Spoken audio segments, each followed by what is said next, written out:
So the new normal, if it even exists, will come with HR being a better function altogether, probably more human and humane. So, of course, as you touched upon mental health, a widespread consequence of the COVID-19 pandemic that we cannot afford to neglect is its increasing toll on mental health, of course. And yes, there are certain silver linings, such as the conversations around mental health are now normalizing, and almost every virtual interaction is preceded with an employee well-being check-in. But Sahil, clearly this isn't enough. So how can organizations and leaders be on the front lines of this mental health crisis that COVID has triggered? So see, Ankita, I think let's not call it a crisis. I think it is a concern area. So that's point number one, right? Because the moment you call it a crisis, you hit the panic button. I think it's a concern area, right? But the concern needs to be addressed well in time. And as you rightly said, virtual meetings start off with checking on everyone's well-being in a group of as many people as the team would be. I don't think that's enough. What is really required is going down to the bottom of the pyramid.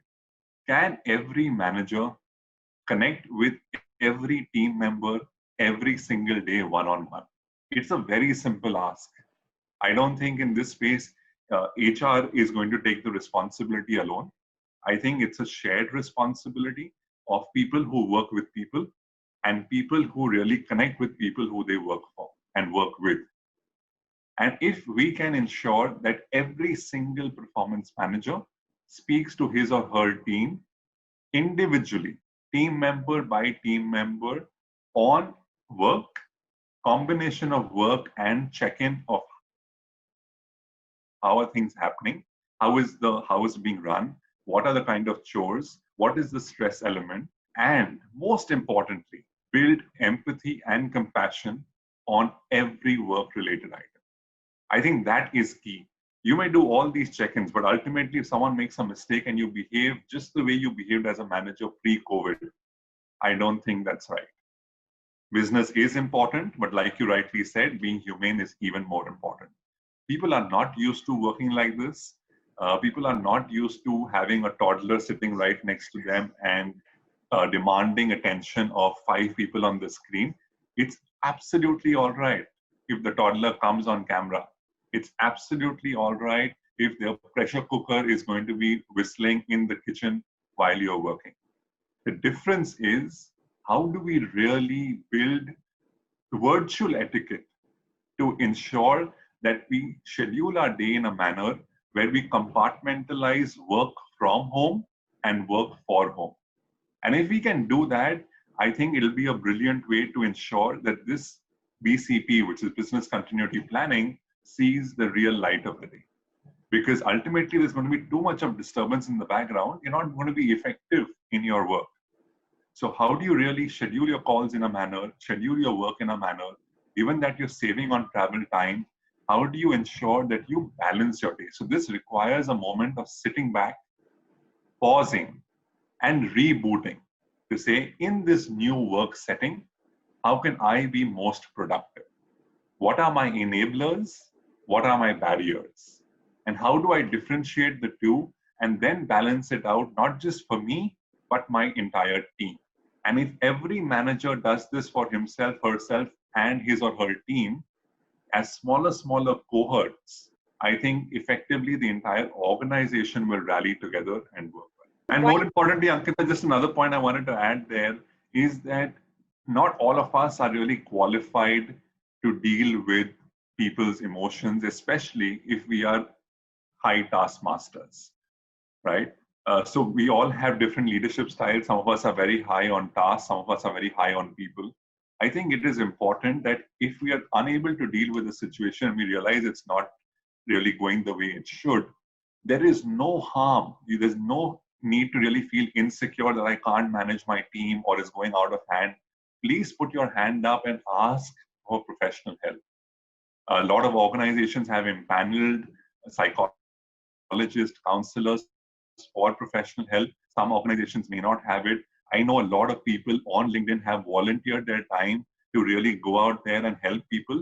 Please ask for help, because there is no qualm about asking for help. But if we all, as corporate India, rally around each other without thinking about our boundaries of saying, no, but this is my organization or this is my team and this issue should not go outside my team, it's absolutely fine. Because at the end of the day, if you have a happy workforce in these times, business results with business plans and forecasts will look a lot more promising as compared to a team that's dabbling with borderline signs of depression, stress, anxiety. So, Sahil, while we are on the topic of mental health, here's another related question that I'd like to ask you. So many people have been suddenly given the unfortunate news that they are getting laid off. And, as if dealing with a global pandemic wasn't enough, this situation seems like a double whammy for them because they have to bounce back from a career setback at a time when nobody really knows when the economy will regain steam. So, what would be your tips for people out there who are coping with a layoff? Sure. So needless to say, Ankita, very, very difficult times. We've seen a lot of people who've been laid off. And just a couple of weeks back, I was on a webinar with Shiv Khera talking about how do you really turn setbacks into comebacks, right? I think it starts with the basic question that needs to be answered. Is the problem the individual or is the problem the situation? Because the moment you bifurcate the problem into saying, I am not the problem, you will deal with it very differently. But if you are the problem, your approach will be very different. I think 2 or 3 aspects that are very fundamental on this point. Number one, is the individual being laid off because of the business and the ability to carry people, but there is no problem with the individual? Then I think it's only a matter of time that the individual will find something good. In fact, being optimistic, find something better. But if it is the individual who has not really been relevant, who has not really upskilled himself or herself, and due to that, and not being able to manage this situation, then I think it's a great opportunity to reboot. It's an opportunity to upskill, to learn, to reinvent oneself so that the moment things open up, you are the first in the line to get a job.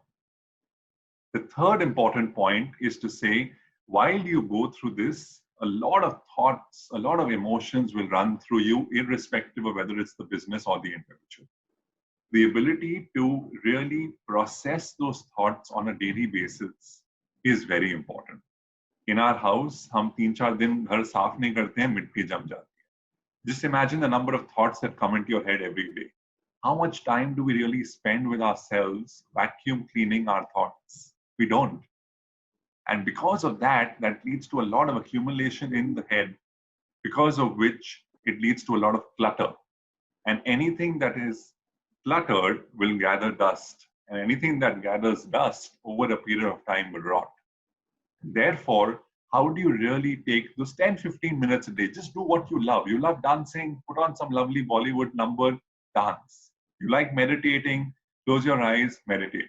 I know a lot of people who just love listening to Sadhguru on YouTube. It helps, do that. But do what it takes to clean up yourself, clean up your mind, clean up your thoughts, at least 15 minutes in a 24-hour span. And if you can do that, it will really significantly help in actually getting ready for the next day. And as you do that day by day, engage effectively on a lot of social media platforms, because there are a lot of people out there who are willing to help. All you need to do is ask. Don't get into your cocoon. Stop having conversations with yourself.